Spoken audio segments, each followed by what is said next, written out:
हमारे देश की राजनीति धर्म के बिना अधूरी है। राजनीति में धर्म को एक हथियार की तरह इस्तेमाल हमारे देश में किया जाता है। अपने अपने हिसाब से, अपने अपने एजेंडे के हिसाब से ध्रुवीकरण और तुष्टीकरण का राजनीतिक खेल खेला जाता है। ऐसे में एक बार फिर से चुनावी मौसम ने धर्म वाली राजनीति के बादल गरजा दिए।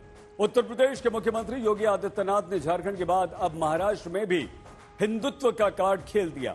पहले कटेंगे तो बटेंगे वाले बयान पर जमकर राजनीति हुई, फिर आर पार वाले बयान पर घमासान मचा।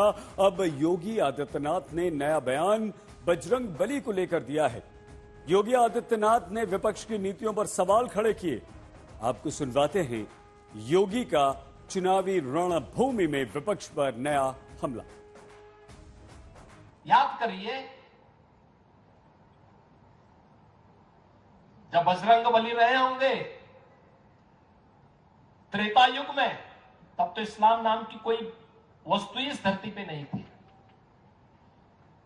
और आज अगर बजरंग बली की हनुमान चालीसा का पाठ हम कर रहे हैं, रामनवमी की कोई शोभा यात्रा निकाल रहे हैं, उसको प्रतिबंधित किया जाता है, उसको रोका जाता है।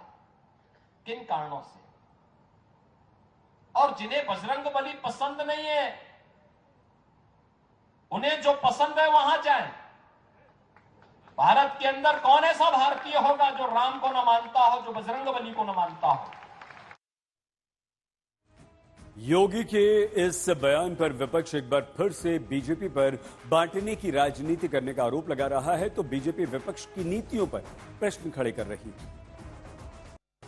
उनकी सोच की पहुंच कहां तक है वो दिखाई दी गई है, और उनको तो सिर्फ आपस में लड़ाई झगड़ा लगाकर ही राज करना है। हमें वैसी बात नहीं करनी है, और इसलिए हमने कहा कि उनका हिंदुत्व और हमारा हिंदुत्व अलग है। हमारा हिंदुत्व दिल में राम और हाथ में काम, हाथ को काम देने वाला हमारा हिंदुत्व है। उनको तो हाथ में वो पत्थर दे रहे। सब भारत के नागरिक हैं, भारत में ही रहेंगे, और सबके आराध्य सबके लिए आराध्य होते हैं। हर धर्मों का सम्मान करना चाहिए। मुख्यमंत्री को मैं ये कहूंगी कि उत्तर प्रदेश में आकर के थोड़ा सा डीएपी बंटवा दें। खाद मिल नहीं रही, किसानों को किल्लत हो रही है, अभी धान खरीद केंद्र खुले नहीं हैं, बाकी महंगाई बढ़ रही है, महिला सुरक्षा के वादे झूठे हैं।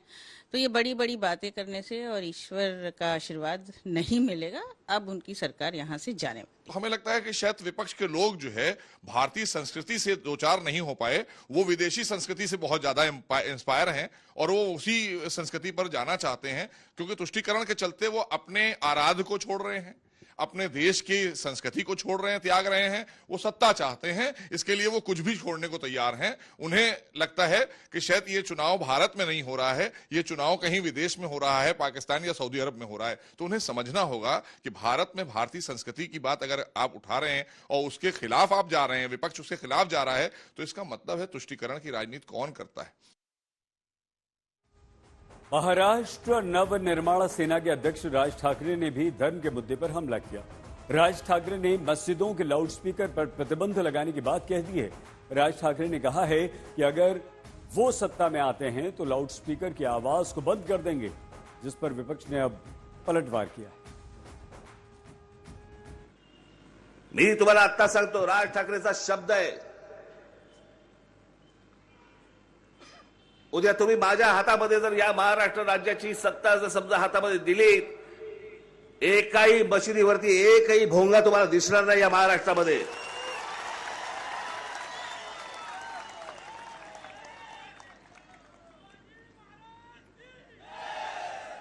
हे रस्त्यावरती येऊन नमाज पडतात, तुमचा धर्म तुमच्यापाशी, कोणताही धर्म दरवाजा तुमच्या घराच्या उंबरठा उलटून बाहेर आला नाही पाहिजे। या लोकांच्या धांगडधिंग्याच्या विरोधामध्ये आवाज उठवणारा महाराष्ट्र नवनिर्माण सेना हा एकमेव पक्ष होता आणि आहे आणि राहील। या आपल्या मुंबईच्या शिवतीर्थावरनं मी सांगितलं होतं, या सगळ्या मशिदींवरचे यांचे सगळे भोंगे पहिल्यांदा उतरवून टाका।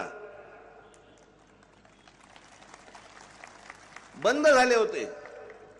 मतलब ये सब बहुत ही चीप और सस्ती शोहरत के लिए हो रहा है, पोलराइजेशन के लिए। और मैं समझता हूँ कि यहाँ का जो उनका वोटर है वो इतना बुद्धू नहीं है कि इनके इस बोलने से नफरत फैलने से पोलराइजेशन हो जाएगा। मैं समझता हूँ इंशाल्लाह इनको सत्ता ही नहीं मिलेगी तो कहाँ से करेंगे ये।